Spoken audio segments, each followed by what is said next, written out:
샬롬. 9시에 드리는 매일 기도에 참여해 주시는 성도님 감사합니다. 오늘은 토요일 교육부와 차세대를 위해 기도하는 날입니다. 다음 세대를 위해서 오늘 간절히 기도하는 귀한 하루가 되었으면 좋겠습니다. 오늘 말씀은요, 요한복음 4장 7절에서 26절의 말씀입니다. 말씀을 봉독하여 드리겠습니다. 사마리아 여자 한 사람이 물을 기르러 왔음에 예수께서 물을 좀 달라 하시니 이는 제자들이 먹을 것을 사러 그 동네에 들어갔음이러라. 사마리아 여자가 이르되 당신은 유대인으로서 어찌하여 사마리아 여자인 나에게 물을 달라 하나이까 하니 이는 유대인이 사마리아인가 상종하지 아니함이러라. 예수께서 대답하여 이르시되 내가 만일 하나님의 선물과 또 내게 물 좀 달라 하는 이가 누구인 줄 알았더라면 내가 그에게 구하였을 것이요 그가 생수를 내게 주었으리라. 여자가 이르되 주여 물기를 그릇도 없고 이 우물은 깊은데 어디서 당신이 그 생수를 얻겠사옵나이까. 우리 조상 야곱이 이 우물을 우리에게 주셨고 또 여기서 자기와 자기 아들들과 짐승이 다 마셨는데 당신이 야곱보다 더 크니이까. 예수께서 대답하여 이르시되 이 물을 마시는 자마다 다시 목마르려니와 내가 주는 물을 마시는 자는 영원히 목마르지 아니하리니 내가 주는 물은 그 속에서 영생하도록 솟아나는 샘물이 되리라. 여자가 이르되 주여 그런 물을 내게 주사 목마르지도 않고 또 여기 물 기르러 오지도 않게 하옵소서. 이르시되 가서 내 남편을 불러오라. 여자가 대답하여 이르되 나는 남편이 없나이다. 예수께서 이르시되 내가 남편이 없다 하는 말이 옳도다. 너에게 남편 5이 있었고 지금 있는 자도 내 남편이 아니니 내 말이 참되도다. 여자가 이르되 주여 내가 보니 선지자로소이다. 우리 조상들은 이 산에서 예배하였는데 당신들의 말은 예배할 곳이 예루살렘에 있다 하더이다. 예수께서 이르시되 여자여 내 말을 믿으라. 이 산에서도 말고 예루살렘에서도 말고 너희가 아버지께 예배할 때가 이르리라. 너희는 알지 못하는 것을 예배하고 우리는 아는 것을 예배하노니 이는 구원이 유대인에게서 남이라. 아버지께 참되게 예배하는 자들은 영과 진리로 예배할 때가 오나니 곧 이때라. 아버지께서는 자기에게 이렇게 예배하는 자들을 찾으시느니라. 하나님은 영이시니 예배하는 자가 영과 진리로 예배할지니라. 여자가 이르되 메시아 곧 그리스도라 하는 이가 오실 줄을 내가 아노니 그가 오시면 모든 것을 우리에게 알려주시리이다. 예수께서 이르시되 내게 말하는 내가 그라 하시니라. 아멘. 오늘 말씀의 무대는 사마리아 지역의 수가성입니다. 오늘 읽지는 않았지만 요한복음 4장 3절에서 4절에 보면 예루살렘이 있는 이스라엘의 중심지 유대 지역이 이렇게 아래 지역에 있고 그리고 윗 지역에는 갈릴리 지역이 있는데 유대와 갈릴리 사이에 있는 지역이 바로 사마리아 지역입니다. 이스라엘 사람들은 예로부터 사마리아 사람들과 사이가 좋지 않았습니다. 사마리아 사람들은 이제 북이스라엘이 아수르에게 멸망을 당하고 나서 아수르의 민족 혼혈 정책에 의해서 이방인들과 북이스라엘, 이스라엘 사람들과의 사이에서 태어난 자손들이었기 때문입니다. 이 혼혈인 집단은 단일 민족 순수 혈통을 지향하는 이스라엘에게는 눈의 가시가 되었고 그리고 유대인의 범주에 포함시키지 않고 배척을 당했습니다. 그러자 사마리아 사람들은 유대인으로부터 배척을 받아 예루살렘에서 제사를 드릴 수 없게 되자 다른 예배 처소를 마련하게 되는데 그곳이 바로 그리심산입니다. 세겜에는 에발산과 그리심산이 있습니다. 신명기 11장 29절에 보면은 에발산과 그리심산에서 축복과 저주의 말씀이 선포되는데 축복의 말씀이 선포됐던 장소가 바로 그리심산입니다. 이것을 알게 된 유대인들은 사마리아 사람들을 더 미워하게 됩니다. 예루살렘 성전의 정통성을 인정하지 않는 이단화 취급을 해버리게 된 것이죠. 그런데 예수님은 오늘 이렇게 터부시 되는 사마리아로 향하셔서 유대인으로서는 금기시 되는 사마리아 여인과 대면하여 말을 하고 대화를 이어나가는 모습을 보게 됩니다. 성도님들이 너무 잘 아시는 말씀이 있지요. 사도행전 1장 8절의 말씀입니다. 오직 성령이 너희에게 임하시면 너희가 권능을 받고 예루살렘과 온 유대와 사마리아와 땅끝까지 이르러 내 증인이 되리라 하시니라는 말씀입니다. 예수님께서 왜 사마리아로 가셨을까요? 유대인들은 사마리아를 거치지 않고 갈릴리로 갈 수 있는 다양한 루트를 알고 있었습니다. 그리고 그것을 보편적으로 이용했습니다. 왜냐하면 사마리아로 들어가게 되면은 부정한 사람 취급을 받고 사람들의 입방아에 오르게 될 것이 분명하기 때문입니다. 그러나 예수님은 오늘 말씀에 보면은 그러나 무조건 사마리아로 가야만 했습니다. 무슨 일이 있더라도 어떠한 경우라도 사마리아를 지나쳐야 했던 것입니다. 왜냐하면 사마리아를 거치지 않고는 땅끝에 이를 수 없기 때문입니다. 하나님의 말씀, 하나님의 구원, 그리고 아버지의 사랑은 예루살렘의 정통성, 그리고 유대인의 거룩한 자들뿐만 아니라 차별받고 무시당하고 부끄러움을 당하는 사람들, 부족하고 연약한 사람, 아픈 병자들, 상처받은 사람, 죄를 지어 더러워진 사람에게도 전해져야만 하는 것입니다. 건강한 사람에게는 약이 필요 없지만 병자에게 약이 필요하다는 예수님의 비유의 말씀처럼 하나님의 복음은 사마리아를 거쳐야만 땅끝으로 퍼져나갈 수 있는 것입니다. 혹시 성도님들 가운데 믿지 않는 가족들을 위해서 기도하시는 분이 있습니까?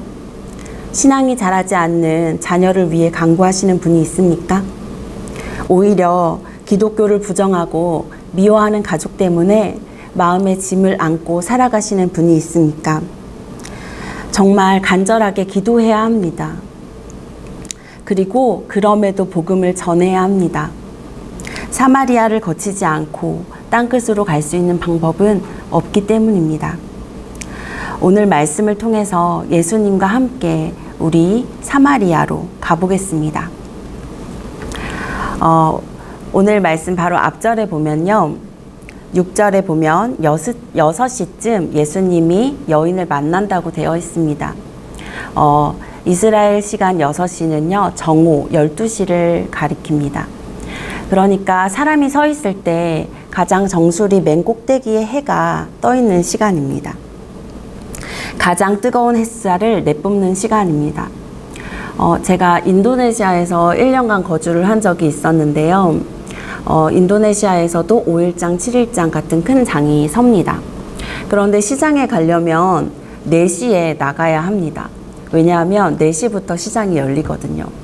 4시부터 시장이 열려서 시장을 다 둘러보고 하려면 이렇게 일찍 나가야 되는데 4시에 시작된 장은 오전 7시쯤 가장 피크를 이루고 그리고 8시쯤 정리를 해서 9시가 되면 문을 닫습니다. 그래서 우리가 생각하는 장을 생각해서 9시에 나가면 이미 인도네시아는 장이 닫는 거죠. 이렇게 오전 장사를 끝내고 9시부터 2시까지는 낮잠을 자는 시간입니다. 왜냐하면 이미 9시가 되면은 온도가 40도쯤 되기 때문에 일상생활이 불가능하거든요. 그래서 이제 3시부터 5시까지는 다시 준비 기간을 거쳐서 5시부터 저녁 장사를 시작하는 것이 보통입니다. 그런데 이 여인은 아무도 집 밖을 나서지 않는 정오의 시간에 물을 기르러 우물로 왔습니다. 왜일까요? 16절에서 18절의 말씀을 읽어보겠습니다. 이르시되 가서 내 남편을 불러오라. 여자가 대답하여 이르되 나는 남편이 없나이다. 예수께서 이르시되 내가 남편이 없다 하는 말이 옳도다. 너에게 남편 5이 있었고 지금 있는 자도 내 남편이 아니니 내 말이 참되도다. 여기서 여인의 부끄러움이 드러나는데요. 바로 남편이 5이나 있었고 그리고 지금 살고 있는 사람도 남편이 아니라는 거죠. 성경에 자세하게 기록되어 있지 않기 때문에 이 여인이 매춘부인지 아니면 결혼을 많이 한 것인지는 알 수 없습니다. 그러나 이 본문을 통해서 우리가 유추해 볼 수 있는 것이 있습니다. 그녀가 남자들에게 소중한 존재로 존귀히 여김을 받지 못한 여자였다는 것입니다. 성도님, 만약에 이 여인이요, 부유한 가문의 딸이었거나 건세가의 딸이었다면 이런 일을 겪었을까요?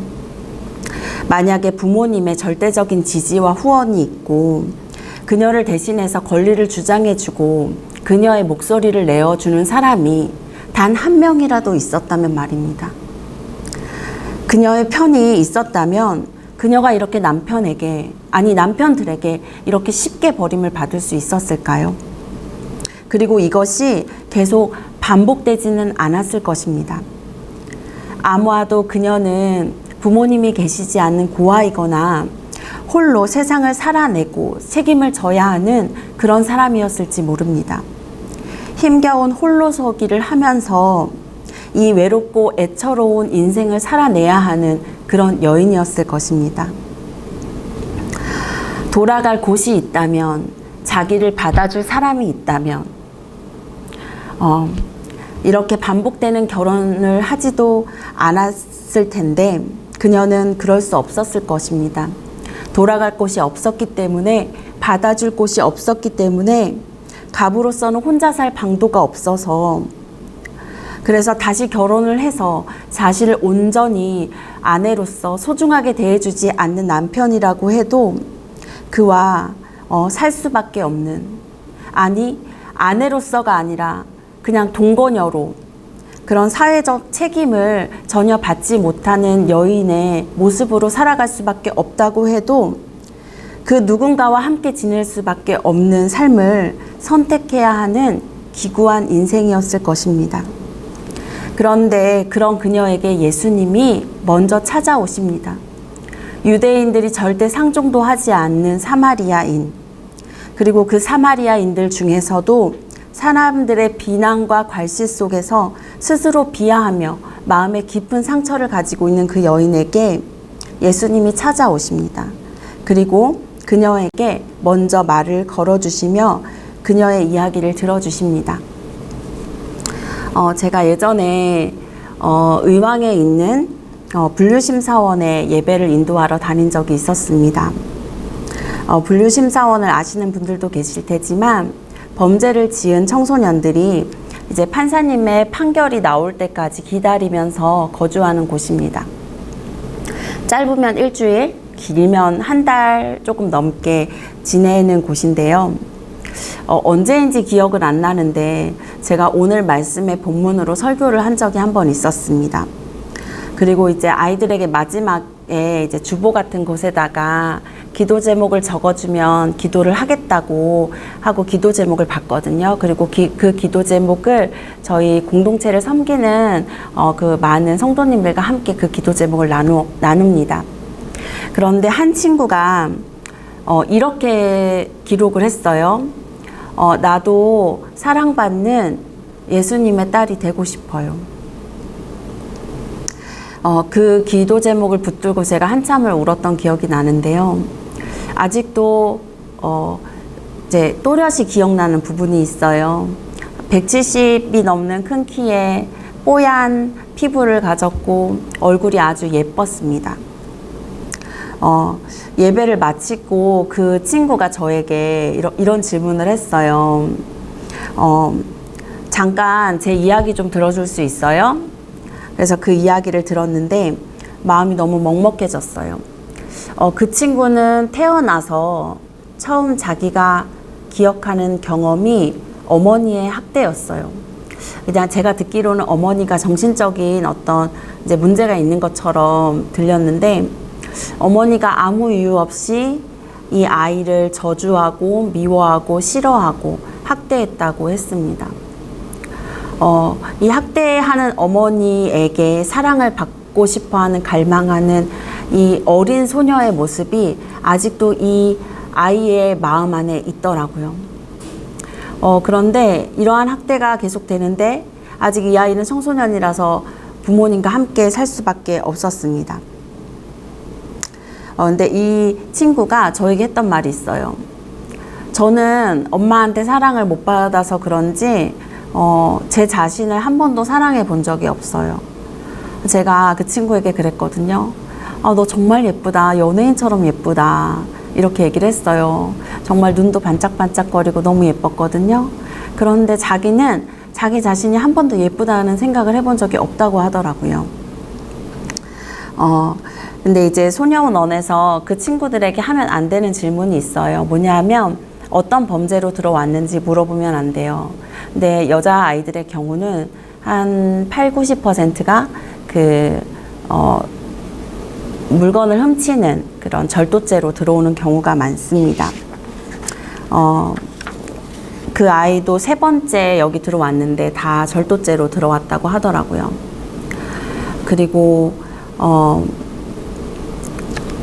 물건을 훔치고 싶어서 절도를 한 게 아니라 엄마와 함께 있고 싶지 않아서, 집에 있고 싶지 않아서 절도를 해서 이곳에 들어왔다고 했습니다. 예수님은요, 이 여인에게 다가가셔서 그 마음을 꿰뚫어 보시고 그녀의 과거와 현재, 그리고 모든 상처와 지난 잘못을 알고 계셨습니다. 그런데 예수님은 캐묻거나 지적하지 않으셨어요. 그리고 가르치는 대신 그녀가 마음을 열 수 있도록 그녀의 이야기를 공감하면서 들어주셨습니다. 17절에 보면 예수님은 남편이 없다는 여자의 말에 내가 남편이 없다 하는 말이 옳도다 라고 하십니다. 남편이 있었지만 남편 같지 않고 남편이 되어주지 못하는 남편과 함께 살면서 고통받았던 그 여인의 마음을 이해하고 헤아려 주시는 것입니다. 그로 인해서 고통받고 무너져 내렸던 그 여인의 삶의 무게를 넌지시 공감해 주시는 것이지요. 올해 5월에 개봉한 스쿨 오브 락, 학교 스쿨 오브 락이라는 다큐 영화가 있어요. 외국 영화가 아니라 우리나라 영화입니다.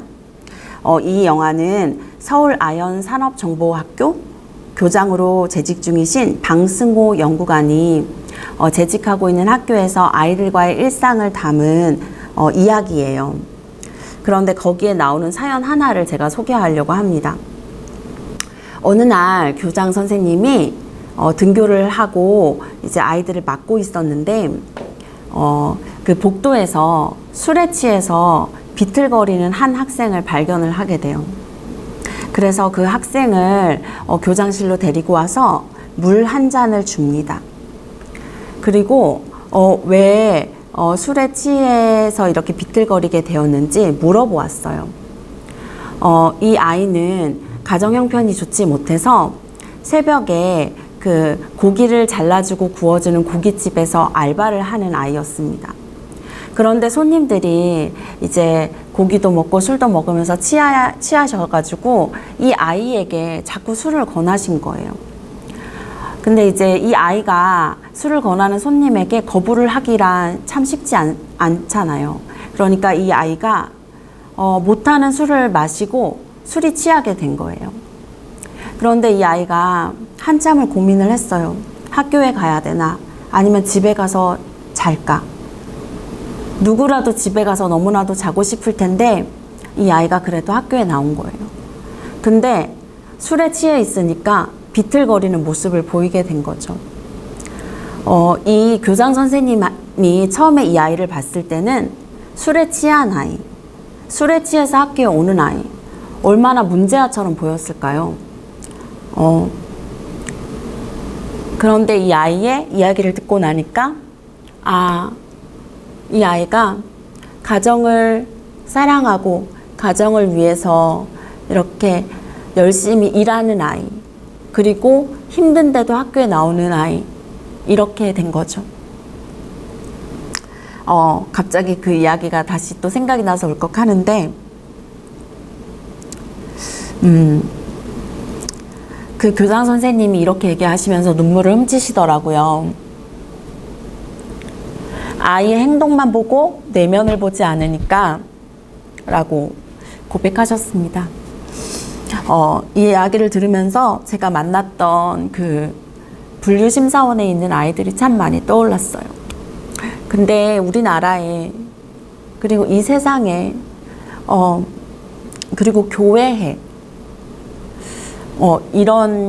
이렇게 멋진 선생님, 교장 선생님이 과연 몇 명이나 되실까요?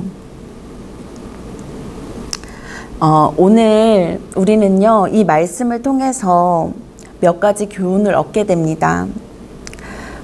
첫째는요, 하나님이 택하신 자는 구원의 대상은 사마리아에도 있다는 것입니다. 교회는 예배를 드리는 거룩한 성소입니다. 예루살렘이라고 볼 수 있죠. 그리고 교회를 다니는 사람들은요, 세상과는 구별된 삶을 사는 거룩한 백성입니다. 어떻게 보면 유대인과 의미가 상통한다고 할 수도 있겠죠. 물론 다르긴 하지만 거룩한 삶을 사는 그리스도인이기 때문에 구별된 사람들이 맞습니다.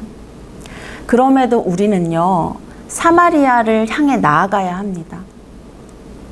경계를 허물고 막힌 담을 무너뜨리는 예수 그리스도의 사역을 우리가 이어가야만 합니다. 하나님의 구원과는 아무 상관이 없었던 것처럼 보였던 세리와 창녀들에게 다가가셔서 그들과 먹고 마시고 그들의 이야기를 들어주시고 친구가 되어주셨던 예수님처럼 교회도 우리가 생각할 때는 구원과 전혀 상관없다고 여겨지는 사람들, 그런 곳에 가서 그 경계를 구분 지어왔던 그 모든 것에서 우리는 복음을 전하고 그들에게도 예수님의 사랑을 전해야 합니다. 만약 그들에게 도움이 필요하다면 도움의 손길을 내밀 수 있어야 합니다. 둘째로 우리는 예수님을 통하여 경청하는 태도를 배울 수 있습니다. 경청하는 태도를 연습하고 배우려는 노력을 해야 하는데요. 사실 이것이 참 쉽지 않습니다. 저희 아기가 이제 곧 10개월이 되는데요. 말을 못 하잖아요. 그런데 언어라고 하는 것은 사실 말이 차지하는 비율보다는 그 태도적인 부분이 사실은 더 큽니다. 그래서 경청이라고 할 때 우리가 말의 언어만 이해하는 것이 아니라 그 사람의 태도나 그 사람의 어떤 그 소리라든지 소리의 높낮이라든지 아니면 행동 양식을 통해서 그 사람의 그 말을 하는, 그 행동을 하는 그 이면의 것을 우리가 알아채는 것이 경청이라고 할 수 있잖아요. 그것이 진짜 힘들더라고요. 아이가 울 때, 아이가 짜증을 낼 때, 사실 경청하지 않으면, 그 아이를 자세하게 관찰하지 않으면, 그 행동 이면의 것을 보려고 계속 노력하지 않으면 사실 알 수 없는 것들이 참 많아요. 그러면 아이는 계속 짜증을 내게 되겠죠. 근데 저희가 이것을 연습해야만이 그 상대방과 더 깊이 있고 풍성한 그런 대화를 나눌 수 있게 되는 거죠.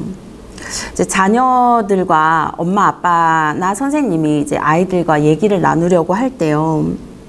이렇게 대화를 시도하려고 노력하는 어른들의 노력에도 불구하고 아이가 마음을 닫아버리고 열지 않을 때가 있습니다.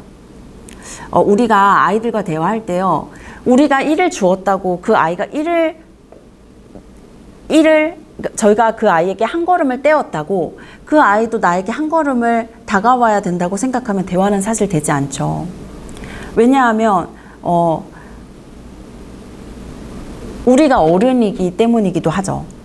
그런데 아이들이 마음을 참 닫는 경우가 많습니다. 청소년의 경우에 더 심하죠. 물론 우리가 대화를 시도하려고 할 때 그 아이의 행동이나 그런 모습이 잘못된 경우가 있는 것이 대부분이고 사실 어른들의 의견이 대부분은 맞습니다. 그런데요, 실은 아이도요, 나름대로는 잘해보려고 했던 부분도 있고 잘 모르고 실수해서 그런 거지 정말로 그런 의도를 가지고 한 것은 아닌 경우가 참 많거든요. 그런데 그런 아이의 마음을 몰라주고 무조건 지적하고 혼내는 어떤 권위적인 어른들의 모습에 눌려서 아이들의 마음이 다치게 되는 경우가 참 많습니다. 그런데 예수님은요, 그러지 않으셨습니다. 오히려 다 알면서 그 여인이 마음을 열 때까지 기다려 주셨죠. 평범한 일상의 대화로 그 여인을 초대해 주십니다. 만약에 예수님이 너는 그것도 모르냐?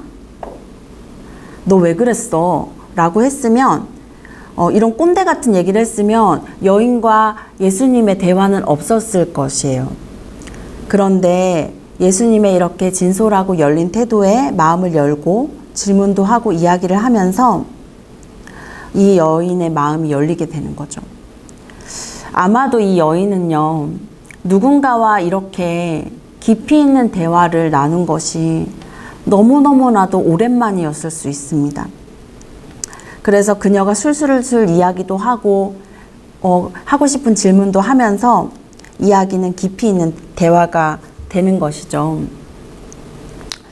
사랑하는 성도님, 만약에 이 영상을 시청하시는 분이 부모님이라면 우리 부모님들은 자녀의 이야기에 얼마나 귀 기울여 경청해주고 계신가요? 자녀가 자신의 마음을 열고 부모님과 대화할 수 있다면요, 부모와 자녀는 정말 멋진 관계가 될 수 있고요. 그 아이는 이 세상에 두렵지 않은 너무나도 건강하고 아름다운 존재로 이 세상을 살아가게 되지 않을까요? 제가 종종 듣는 상담 중에서 이제 부모님께서는 교회를 열심히 다니시고 하나님을 믿는데 이제 자녀에게 신앙의 전수가 되지 않아서 기도 제목이 있으신 분들이 종종 계세요.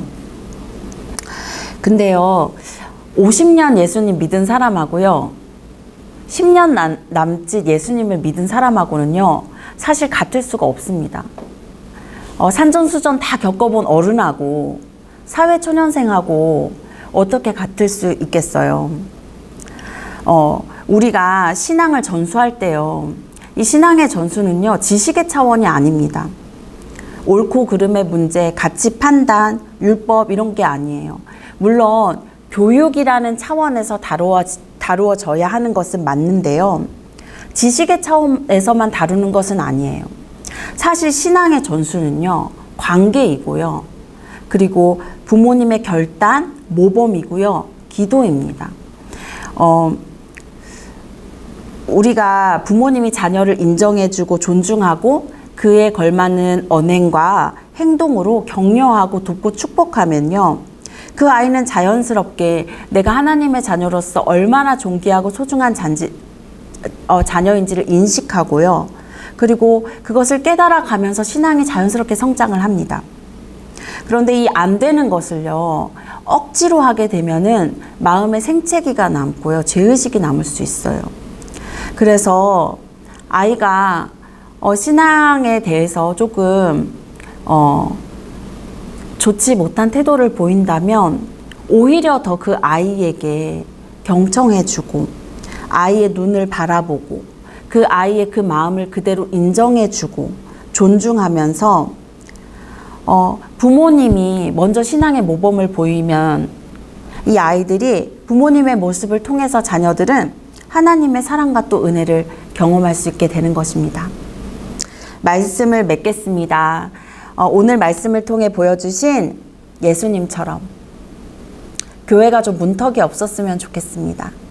그래서 사람들에게 자연스럽게 복음을 전할 수 있었으면 좋겠습니다.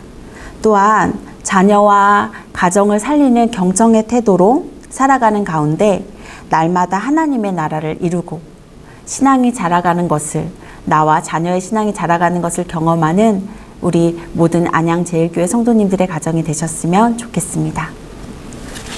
자, 이제 말씀을 의지하여 기도하겠습니다. 예수님이 외로운 여인에게 다가가 말을 걸어주시고 이야기를 들어주셨던 것처럼 자녀들의 이야기에 귀 기울여주는 부모가 되게 하옵소서.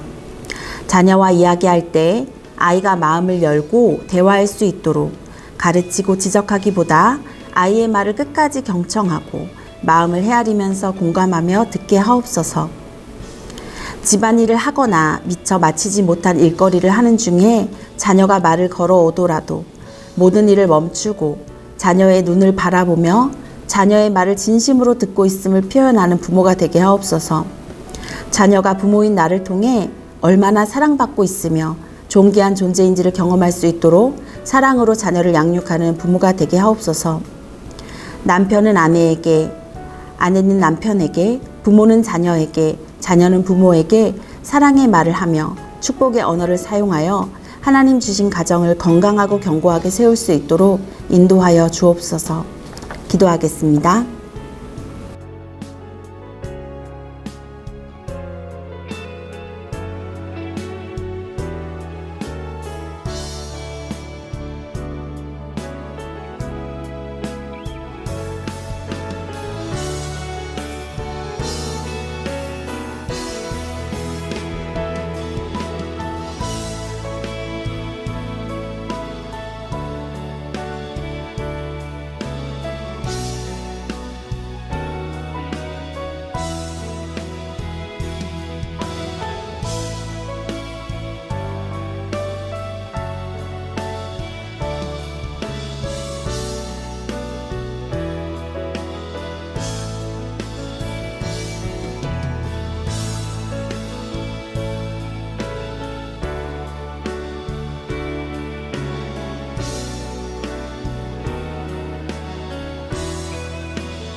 다음으로 교육부의 가정과 자녀를 위해 기도하겠습니다. 코로나 상황 속에서 믿음이 연약해진 가정을 다시 세워주옵소서. 연약해진 부모님의 믿음을 일으켜 주시고 자녀들의 마음이 주를 향하게 하옵소서. 예배와 기도가 다시 회복되는 믿음의 가정이 되게 하옵소서. 우리 자녀들이 다가오는 새학기를 기쁨으로 맞게 하시고 친구들과 선생님과 좋은 교제를 나누며 건강하고 보람된 학기를 보낼 수 있도록 인도하여 주옵소서. 청소년 시기를 지나고 있는 자녀들을 위해 간구합니다. 쉽게 포기하는 자녀에게 참을성을 주시고 자주 유혹에 넘어지는 자녀에게 분별력을 허락하여 주옵소서. 잘못된 열심과 고집에서 벗어나게 하시고 화가 나서 분별력을 잃지 않게 하옵소서. 말씀 가운데 하나님을 가까이 하고 하나님의 평화를 누리게 하옵소서. 코로나로 더 바쁜 하루를 보내는 엄마 아빠를 위해 빕니다. 산더미처럼 쌓여있는 일 앞에서 침착하게 해주옵소서. 중요하고 급한 것을 구별하고 나날의 번잡함 가운데도 생각할 시간을 주옵소서. 하나님과 대화하고 가족과 이웃과 이야기할 시간도 주옵소서.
교육부를 위해 기도하겠습니다.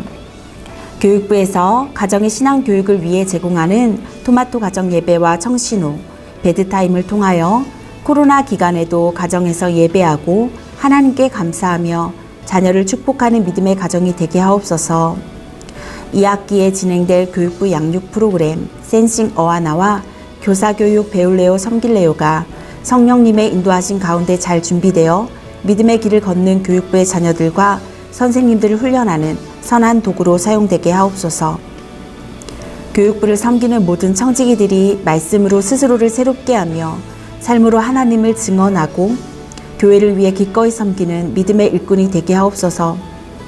교육부를 섬기는 선생님과 교육지원부, 목회자가 성령 충만하여 다음 세대를 살리는 사역을 감당하며 성령으로 하나 되어 교육부의 비전을 공유하게 하옵소서.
마지막으로 청년부를 위해 기도합니다.